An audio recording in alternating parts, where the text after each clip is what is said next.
Welcome to Toffee TV. It's the 1878 FM podcast. It's three of us today. We are the bushwhacker is missing in action. We're bushless. We're bushless today. There's a lot to be said for being bushless, but we are bushless today. But we have got Mr. Vitty, as always, top man. Dave. I'm here. You're there. You've not gone full diva.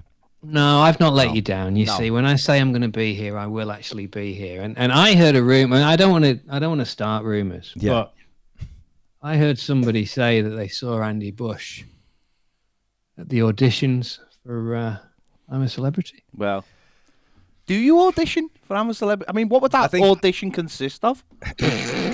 eating horribleness. Can you eat this? Can you drink blended cockroaches? Are you bushless? Are you bushless? Hey, have I told you about the best gig associated with that show? And forgive me if I have. I may have done it before.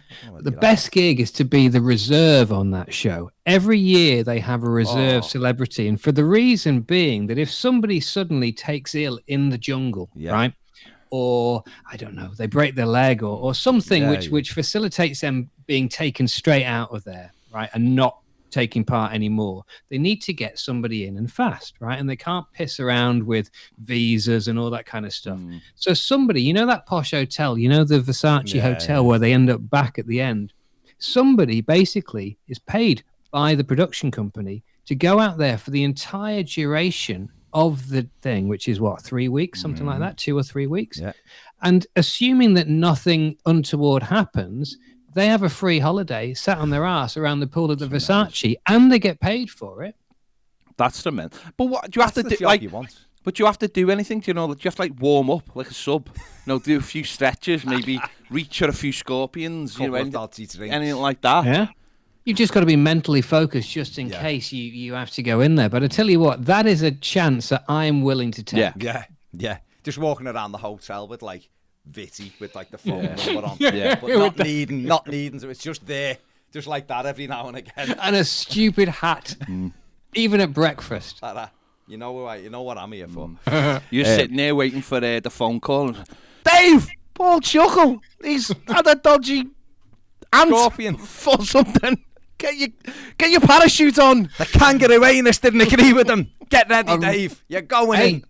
I met Paul Chuckle. Actually, I had a drink with Paul Chuckle recently, a clang, at the Papa John's Trophy final because he's a big Rotherham fan. It was Rotherham Sutton United. It doesn't get bigger. It doesn't get bigger than that. That's it. I mean, just while we're on the Chuckle brothers and drinks, there is that famous picture of the two Chuckle brothers and the girl, and she's got a drink, and it looks like there is something in her drink. You must have seen this, Baz. I don't know. Dave, are you aware of this picture? I mean, when you say something in her drink, like what? No, I mean, not like Rehypnol or something.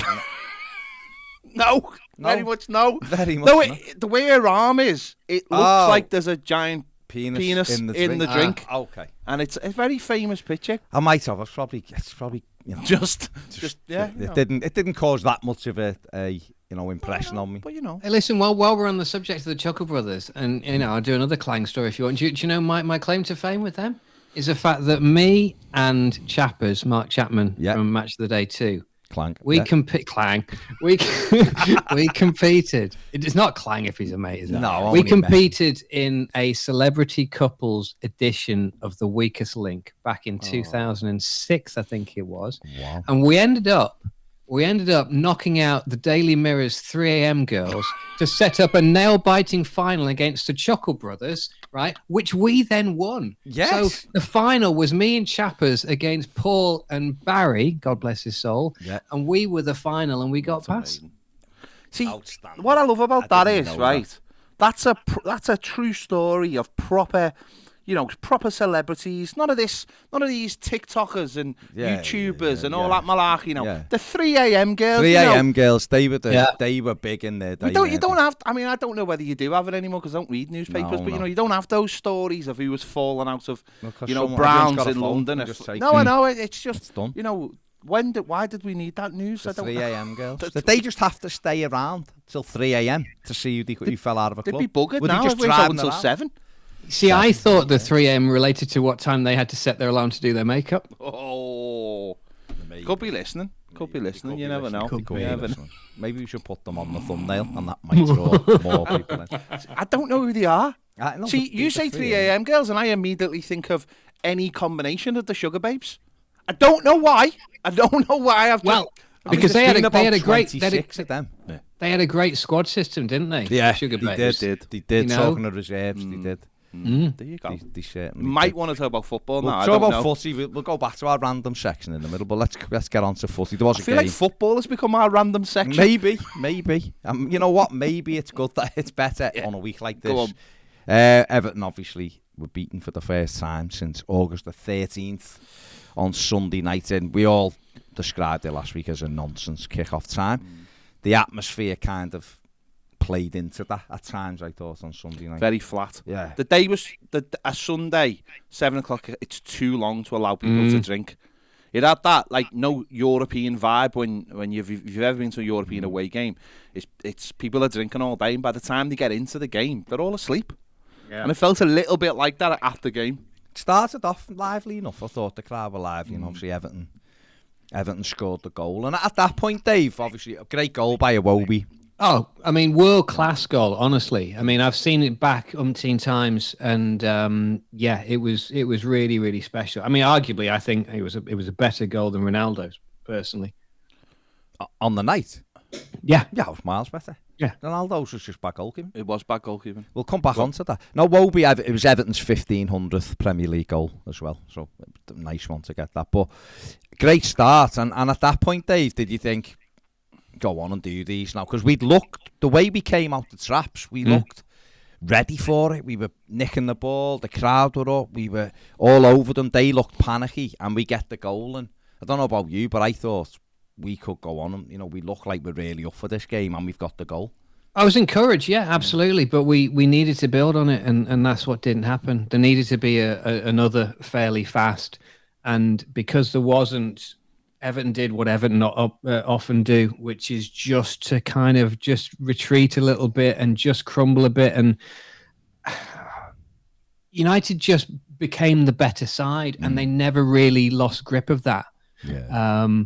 And certainly in the second half, they were far and away the better side. I mean, I know we had the late flurry at the end, and the Onana header was unfortunate, with the ball in from Ghana, who I thought actually looked really encouraging when he came on. He did. That was a real positive. And yes, they could have got back into it, but I think deservedly they won on the night.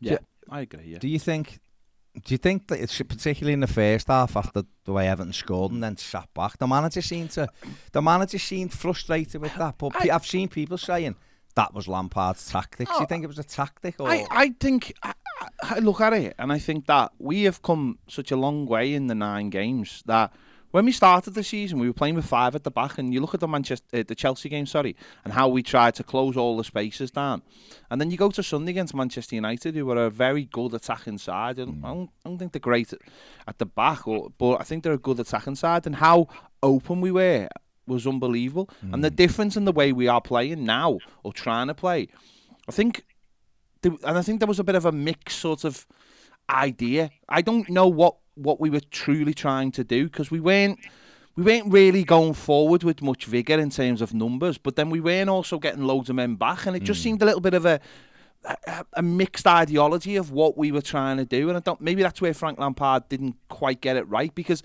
he was almost at times asking the wide men to drop in, but then they weren't really dropping in to be really defensively solid. They were just dropping in, and they weren't going forward. So it was a weird idea of how to play, and maybe that's because things have changed so fast in the spell of the 9 games. And as Dave's saying there, once we lost the grip of the game, which was self-inflicted because of our midfield overplaying, but I don't feel like our midfield had anywhere to go sometimes with the ball, because our wide players were dropping deep and our fullbacks weren't flying forward, and then both goals are the fullbacks are caught high, but they're not in positions where they would have done the opposition any damage either. So it was a bit of a strange night. We never sort of quite knew where we were, but ultimately, like you mentioned before, I 2 mistakes for the goals. I think Pickford can be certainly looked at for the first one. I think the second one, it's awful goalkeeping. Yeah, I know people will look for big, massive mistake. But to me, that is a big, massive mistake because we were talking about it yesterday, and it's Conor Cody's getting to him. The next step, Conor Cody's engaging him. And if Pickford is just covering the area of the goal where he should be, Ronaldo doesn't shoot. And therefore, I think it's a comfortable place. Yeah, and I think should Cody have slid in? You know, when you watch the stills, Dave, we've had the still. We done like the final word Monday and broke them down, and then we looked again yesterday. If you look at the still, the final still when Ronaldo shoots, if you look where Pickford is, he's on the corner of his 6-yard box, but the whole near post is exposed. Yeah, and it just goes in at the near post. Whereas if he was 2 or 3 foot further back, he's got a comfortable save. Yeah. And Cody, could he have slid? I don't know, but I think he's thinking, last I'm man. keeping this fella, I'm the last man, but I'm also keeping this fella on his wrong foot. Yeah. And my goalie, who makes brilliant saves and has been in great form for 18 months or so, should really save this. And I think Jordan Pickford, if you asked him, honestly, I think he'd probably say, I probably was in the wrong position there. I've made a bit of a decision. If it's Ronaldo running through, he's fine to come as far out as he did. Like the Anthony one, he comes out probably because Anthony's running in. Now, he could do better. He could stay up. It's debatable. He gets a hand on the chip. He should save it. But the second one is bad positioning from him, and he's normally quite good at that. It was one of them. But I think you're absolutely right, Dave. I think the difference, and I know what you're saying as well, Pat, and I think maybe the difference is with the ideology. It is changing from let's not concede a goal. So, can we win a game? It's that you've got to go through that transition. And I think probably what bumped Everton was we come up. I mean, I've said this to Pet, Dave. People have been speaking about Man United like the Rotherham. You know what I mean? And they're not. They've got some tremendous footballers. I feel that's disrespectful to the Chuckle brothers. It is a slightly disrespectful to Paul Chuckle, though. But what I mean is, they are so comfortable in possession. Eriksen, Bruno Fernandes, Casemiro, what a footballer. We said this last week, didn't we? You know, in as much as don't get sort of blinkered by the fact that they just come off the back of a battering by City.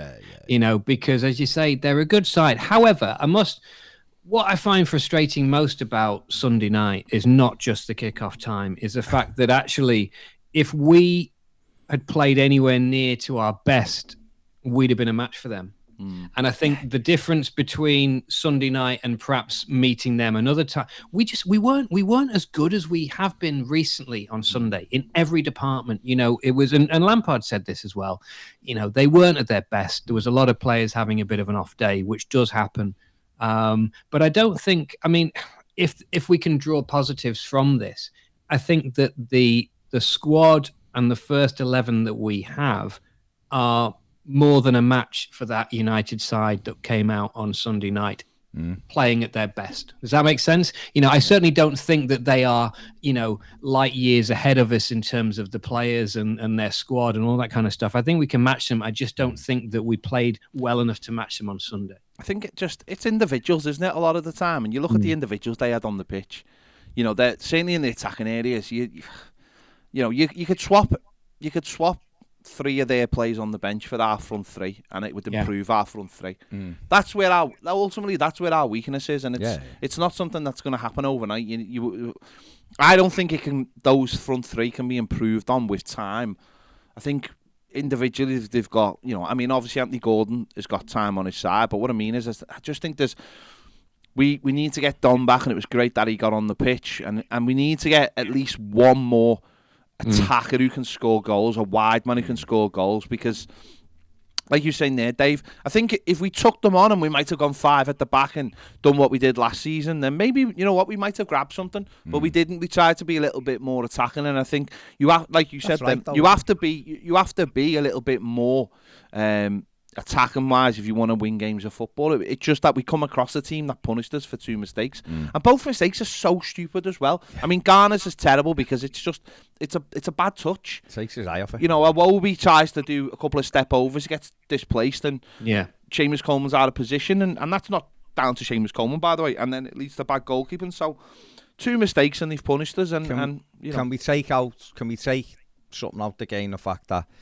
even though we didn't really play very well, we almost could have got something at the end. You know, they've had a 10 minutes at the end where they've had to cling on for their lives. Is that a positive? Because it wasn't as if we seen games last season. Would Southampton see it as a positive to what? Because isn't that just what they did to us last week? And you know, wouldn't we be patting ourselves on the back because of what we did defensively? Last week, didn't we? We did say we had to ride out that last 10 minutes. Yeah. But what I'm trying to say is there was games last season where that kind of last 10 minutes just petered away. Just petered away. They didn't collapse, did they? I think is what we're trying to say is that they were still, even though they were second best for the majority of the game, you know, take the start out of the way, but for the majority of the middle, the fact that they did have the spirit and the fight, and I suppose more importantly, the fitness to still launch attacks right to the end, I think has got to be a positive and has got to be an improvement from what we've seen. And going back to what you said just before, Dave, I think getting someone like James Garner on the pitch is massive, because I've been critical of Frank Lampard and his subs. I don't think he's been brave enough at times, and now he's got, isn't and now he's got subs. He's got to start using them. So to see James Garner come off on and have a bit of an impact on the game, and obviously it was his shot that De Gea had to push over. To see him come on and that be an option now, I think that's massive for us. Obviously, Dom coming on the pitch was big anyway. You'd expect that, but I think we went to the end. I thought second half we were fine. I think the difference of the second half was we didn't make any mistakes. Therefore, they didn't really get too many chances. No, they never had any chances. And I think that showed where the game was won and lost. So, like talking about the substitutes and whatnot, and saying how we all said this before about the fact that we needed to get more than the one striker in. And also let's be fair, Mopé is not a prolific starting number 9 either. No. And that's all that we brought in, and that's where I think we do find ourselves short. For want of a better example, we need somebody in our squad like a Danny Ings. I'm not saying Danny Ings, but somebody like that. You know what I mean? Some big, proper, strapping centre forward who is an option. I was watching the Villa game the other night, and he's an option for them to bring on, and we don't have that option. And I think that's the sort of player that we should have found from somewhere. I'm not saying it is Danny Ings, but there are other players like him. Yeah. That we should have in our ranks, just to give us some options. Rondon's not really an option, is he? Bless him. He isn't though. He's coming to the end. It's and all that. But Frank did go kind of 4-2-4 almost at the end, trying to grab a point, and he put Rondon on. And you're right, Dave. If there was another, Everton, a proven Premier League Everton goal should scorer. Always have 2 centre forwards on the bench who are both options. Always. Everton Football Club, Palace have 3 or 4. Crystal Palace, teams like that. So I think that's the next thing, and we can't do it all in one window. And we brought 8 players in, and there's been a visible improvement. You can see that the team looks so much stronger, albeit Sunday was our worst performance of the season. I have to say that, just with the way we used the ball and everything else. But that we have to pick ourselves. We've got 2 very difficult away games, and I know we'll talk about Spurs in a bit, but it's a case now, can we pick ourselves up, isn't it? Yeah, it was just one of those nights. I think we said last week it was going to be maybe a touch of reality to see where we were, and we're just not quite there. No. And I say if we lose the ball in midfield and it leads to a goal, you've got to be able to see how to stop that, what we need to do. So yeah, it was. I think we all knew what the frailties were anyway, and it's in the front 3, and that needs to be looked at as soon as we can. Was it always going to be us for Ronaldo's 700th goal? Seeing Frank Lampard saying he'd seen that in the week and thought, oh God, here we go. It's obvious, wasn't it? And it's frustrating because we could have. We always say, though, don't we, as Evertonians, if you need your 700 goal, who do you want to be playing against? Yeah, he'd never scored at Goodison. Had he not? No, apparently. Had he not? Apparently not. I haven't double checked, but the commentary on Sky was his first ever goal at Goodison. Well, you know what? We like to do that, don't we? Put on a bit of a party for him, make him feel welcome. Give him more than just a going home bag at the end of the day. Oh well. Listen, I'm quite sure we'll bounce back. They hadn't had a great record against Everton either. It was the first win in 8 months, so we'll bounce back, I'm sure. Dave, just on the just before we go on to Spurs, there was the air fryer was mentioned again yesterday. Ped hasn't forgotten. No. But we had 2 boxers in the studio yesterday. 2 Scouse lads fighting at the weekend. One's fighting for the world title. The air fryer came up in a discussion with boxers. Oh, yeah. And, you know, one of the boxers was very impressed at the size of your air fryer, wasn't he? Yeah. You've got the 7-in-1. Listen. He'd only had the what sounded like the 1-in-1 almost. You know. He just so you had him in a knockout, Ped. There you go. He was a TKO, but he's very impressed. He said the boxing world is being taken over by air fryers. It's a very popular thing, and so are you almost ahead of the curve? Curve? Genuinely, I'm all, when it comes to these kind of things, food-based technology. I'm always way ahead of everyone. So. We're just building that tension for when we get the air fryer in the studio. I'll be honest. I've not seen one in action. So I was only thinking about this morning when I was walking back from the co-op, and I thought that actually, in light of the fact that we are bushless today, I think that even if today had been an option for the full display, I think it would be wrong, and I think it needs to be done with a full attendance, and it needs to be done with the full complement. And for that reason, I think that you've got another buy. That's it. Absolutely. Well, apparently people are buying them like hot cakes. Hot cakes, I was going to say. Because quite literally, you can make hot cakes in them. Well, you probably can. I mean, you probably can make a bit of everything in them. That's how good they are. But because of the fuel bills and everything, and they make things so quickly that they'll bring your bills right down. I imagine mine's already paid for itself. I imagine. I haven't fully paid for it, but it's probably paid for itself. Yeah. I've just had a thought here, and I'm putting together different facets, which I've learned from doing this show with you two.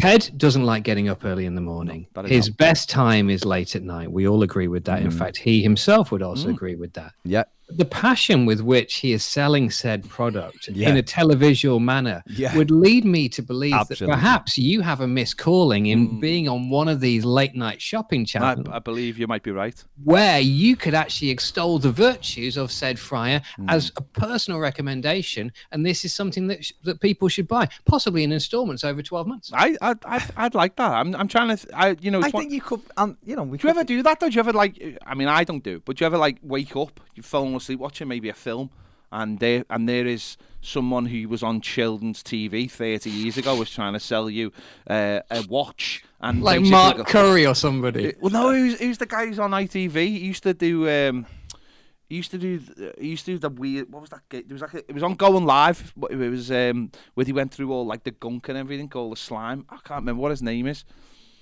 Paul someone. Was it called Double Dare? Oh, Double Dare. Remember Double Dare? Yeah, the guy he does it, and but it's mad because it is. I feel how far have you people dropped? You say that though. Amanda Holden does stuff on there, and does she? On that, yeah, she does. Not at 1:30 in the morning. She does. I mean, she's up to getting her makeup done, isn't she? She's getting ready to film. She's with the 3 a.m. girls. Exactly. You could be on there. It could be like Ped from Toffee TV selling an air fryer for QVC. It would be. All their shopping channels are available. It would be a one-trick thing, no, wouldn't it? I don't know. I think you've got the talent to sell all sorts of things, Ped. I think in many ways you're possibly being a little bit harsh on yourself. You never know. The hidden talent of being able to sell things. Yeah, that's the thing, isn't it? It is. It's a good salesman. But to be fair, Dave, I did think that was your career trajectory. I must admit. I did think that's. You know what? I mean, in many ways, that would have been more exciting than the career trajectory that I've been on. No, don't say that. You're the man behind the curtain. You're a producer on many a thing. Behind the scenes. Now, do you know what? I'm actually quite happy here because I was always a bit of a reluctant out front person. There's probably a better term for it, but Were you? Yeah. Yeah. You're not really like it. It's not really me. It's not really my thing. I'm sort of happier actually just being in the background. Sub, going back to the Versace hotel. Exactly. So he doesn't want to be on this, he just wants to be the sub. Hang on. Says the man who wore a Matador costume on a BBC 3 TV show. Hey, listen, I was young and immature and I needed the money and the experience. We all know what it's like when you're young and trying to craft your way in this industry called show. Well, listen, some work harder than others. Some do. Some work harder than others. Some people take those opportunities with both hands, and I was one of them. Just talking, we are going back to football before we finish now, but I just said the boxers were in. And I still, you know, when you sat, like, obviously boxing, you know, we used to watch a bit of it. I've moved away from it now.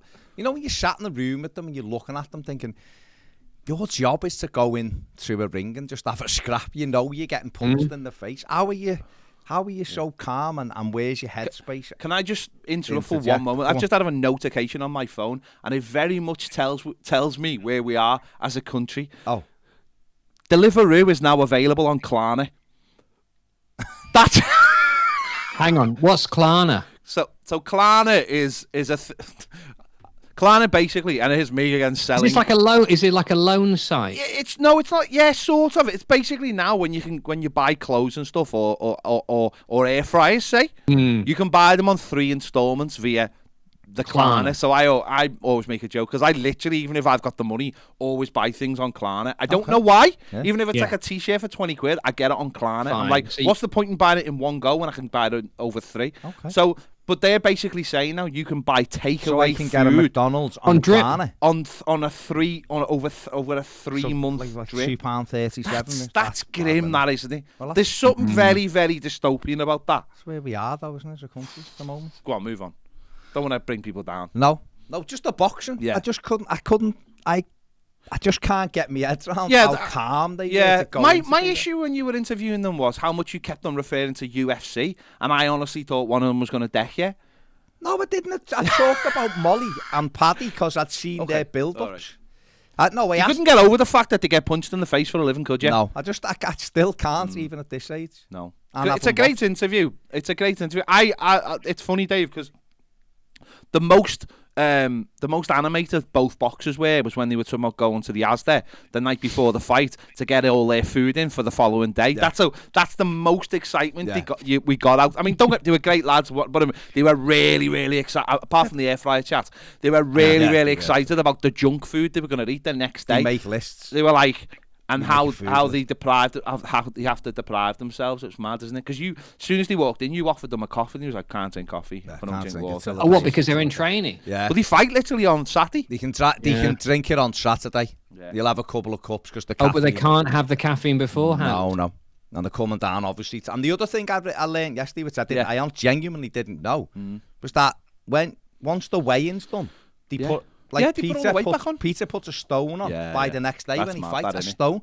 And I was like, so what's the weighing for? But kind of what he was saying was, but they're both level at that. That's a bottle boxing trick, that isn't it? And then by the time they fight, it's going to be quite fair because you'll both might have put like... How far before the fight is the weigh-in? Is it the like day the day before? The day before. A stone in a day, mad. So, I mean, you've got to be shifting some dominoes, haven't you, in that 24-hour period? Fair play. Without a shadow, but I've had weekends like that. Yeah, I was going to say, if they could teach me how to get the weight off, I'll teach them how to get the weight on. Not an issue at all.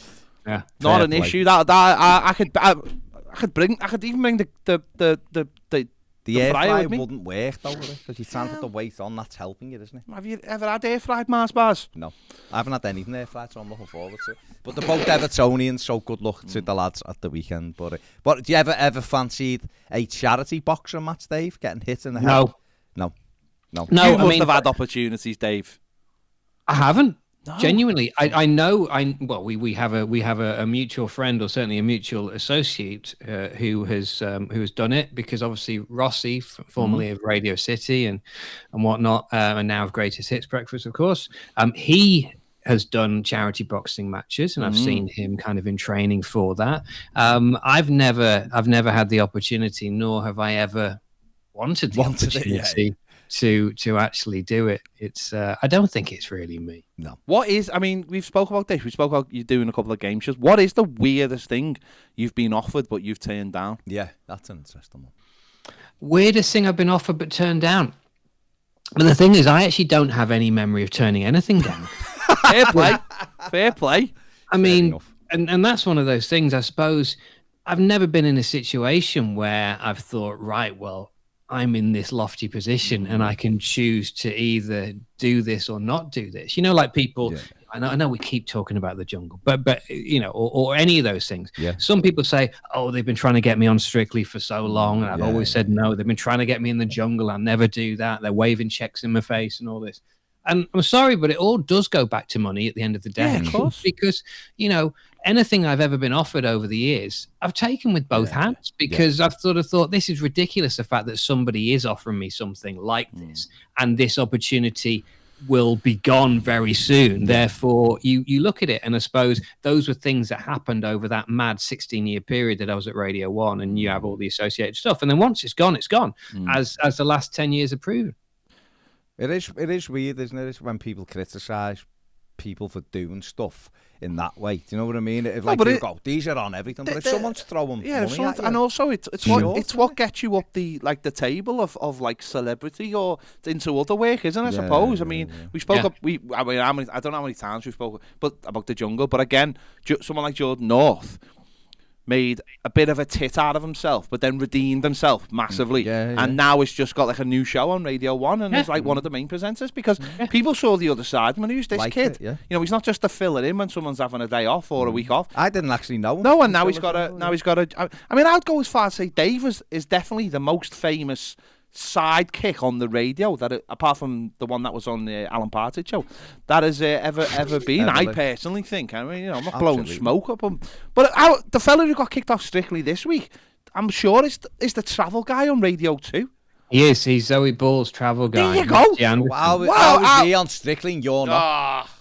Well, you know, I mean, he's a radio personality in his own right, and therefore he's you know, he's as famous and as well known, I guess, as I perhaps was 10, 11, 12 years. Let me just say this, because I never, like, that show, your breakfast show would be on.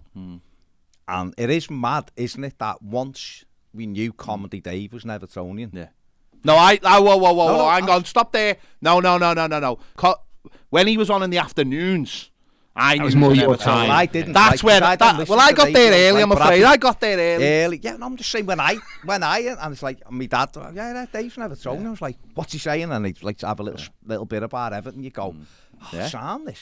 It's mad how things like that, isn't it? I mean, you might have been great for the whole duration of it, but it's little bit. But I think Everton in that little short journey, I loved it. I think also is the fact that, even though we're a massive club, I don't think we're particularly we're not particularly well represented, full stop, in terms of the media. So therefore, when you do find somebody, right, and I'm not just, whether it was me or whoever it is, when you do find somebody, it's a bit like, oh, that's quite exciting, because they're not like ten a penny like Liverpool fans or Man United fans or Spurs fans or Arsenal fans. I mean, you know, there must be dozens and dozens of famous Arsenal fans on the telly and the radio, and nobody gets excited. But I think it's different when, you know, with our club. Absolutely. And finally, just on this, with all the stuff that goes around now and all the opportunity, you probably say no, but did this almost come kind of like 10, 11, 12 years too late for you in the respect that you were obviously, it was a big thing at the time, and you were huge, weren't you, with what that show was for all of these opportunities? No, like the maybe Jungle would have been around or Strictly or that kind of thing. Yeah, and I'd probably needed it more from a mortgage potential. I know definitely that my daughter would have benefited more if my time had been, 10 years later. Yeah. And by that, I mean that my daughter's now 15. So, of course, she would have benefited far more in terms of free tickets and access to festivals and meeting famous people, et cetera, et cetera. Whereas at the time, she was 5 years old and whatnot, so it wasn't really her thing. And I know that there's times now where she's a bit like, why can't you be on the bloody radio now? Because that would have been really good, because we could have got tickets to go to wherever. Talking of that, Dave, and this is where we're going to need your help in any capacity. We've, Liverpool's got Eurovision. I've got to be there. I love Eurovision. Do you? Oh, I love it, Dave. It's amazing. See, you never fail to surprise me. I love Eurovision. You're one of these. You are definitely a black or white person. We had a conversation before you came on, and Baz, and I was saying, do you know what? He looks like a coffee guy rather than a tea guy. Sure enough, you are. And you're the sort of person that would have either absolutely hated the bones of Eurovision or would absolutely love it. No, I love it. I love it because, and I think I love it now because of like Twitter, and you go on and it's just the funniest night if you go on Twitter and everyone's like, it's all like well natured, and I love the commentary that you get from you get the commentary on the BBC, and then you get people like Scott Mills and you got Ryland now and people like that, and they're just hilarious. They're allowed to be themselves. Graham Norton is Terry Wogan. I used to love being on it. Terry Wogan for me was the highlight of that because it was, and I know nothing about inside on this, but it was to me it was so obvious that he was sat in some little booth somewhere with a very nice bottle of red wine, right, watching this. And as the night went on, he became more and more relaxed. I think it's fair to say. As you do. It was such a good listen. And he would get more and more barbed, wouldn't he, in terms of his comments about, the Latvians and the Lithuanians and whoever they were. But I love the fact that like the production value on it is just like through the roof, but the music's still on a whole terrible or very Eurovision-y. But I love like it's now a massive thing. And I just love how if you get most people are really good natured about it, and I just really enjoy it. It's the only thing. It's like when you've got like football and everyone has to everyone sort of picks a side and with us it's obviously but on this you just don't care, and I genuinely love it. I absolutely can't wait for it to come to Liverpool. You loved the Kiev game because it was almost like the Eurovision game was like singing that. Before that game. It was incredible. Before we move on very quickly, you just mentioned something there, David, just sprung a memory. When you used to do the impressions of Ken Bruce and Terry Wogan, my God. They were awful. I know, but it was... And I couldn't do them then, and I can't do them now. Look at his face. They were terrible, but you did them on Hey, national radio. Do you know something else on the Eurovision thing? Is you just reminded me that myself and Dominic Byrne, who read the news on the show, we used to have a band called Folk Face, right? A joke folk band. We played Glastonbury and various other things. And we actually auditioned for Andrew Lloyd Webber to be the British entry for Eurovision one year. And we actually performed a song. We went to his offices in London. We performed a song in his music room where he's got this big grand piano and he sat on this kind of Chesterfield leather sofa, as I recall. And in the end, he said that he didn't feel it was right to put through because it was largely racist is a wrong term. I think xenophobic is probably a better thing because we in terms of the lyrics, we were implying that most of the Balkan states, and this is ironic considering where the world's gone of late, most of the Baltic states were voting for Russia because they were largely dependent upon them for their oil and gas. And that was sort of how the voting thing worked. Absolutely. All the Baltic they vote for the big ones, and we were trying to highlight that with comedic value in there, and he felt it was borderline xenophobic, and therefore we didn't get the gig. What a story! We tried to sort of like tease a story out of that before, but it just comes organically. It's unbelievable. The opportunities. Like the last, because I know Dave's got to go, but just very quickly, Dave. Obviously, a trip to Spurs on Saturday for Everton. A very tough. Exactly. A very, very tough game for Everton, and obviously disappointing defeat Sunday, and then you probably, apart from Man City, couldn't have picked a tougher game, maybe Arsenal to follow that one up, but last week when we were talking, obviously ahead of Sunday's game, and I said that actually the prospect of having United at home didn't bother me at all. I feel quite the opposite about this situation because the prospect of going to Spurs away at the moment, with our confidence slightly knocked, does concern. Spurs always worry me. I mean, Son on his day can be devastating. We know what Harry Kane can do, and they've got, many, many others who are all capable of scoring. It bothers me. I think they're good, and I think it's going to be tough at least.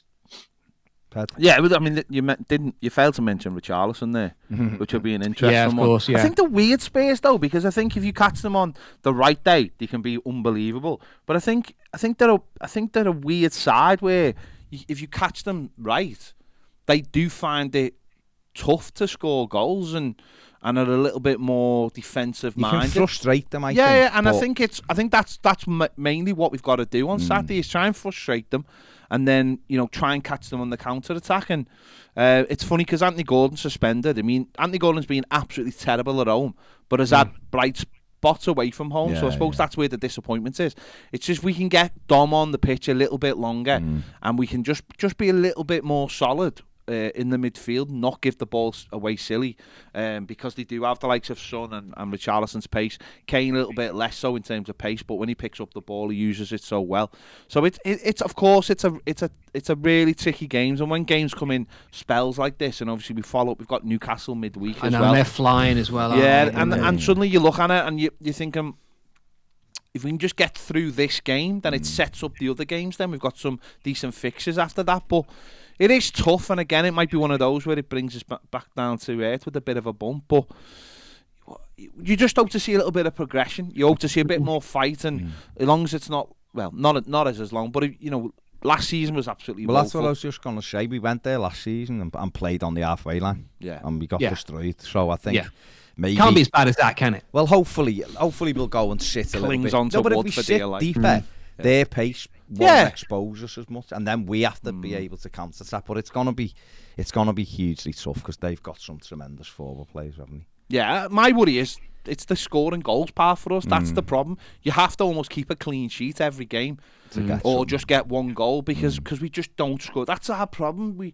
And I think we know that, and I think the club obviously are very aware of that. That's where we have to improve things. Whether it's, as Dave said earlier, someone who can come off the bench and is a proper goal scorer, a winger who's a flying winger with a bit of pace who can score the goals, or just at least get Dom back into the team firing. So it's gonna be a very tough game.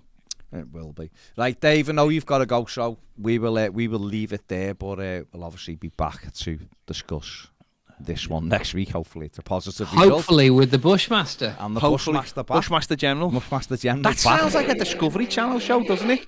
Maybe. Listen, but Bushmaster General. What bush is he trying to general? I think it would be on after the Deadliest Catch. Possibly. Quite possibly. Yeah.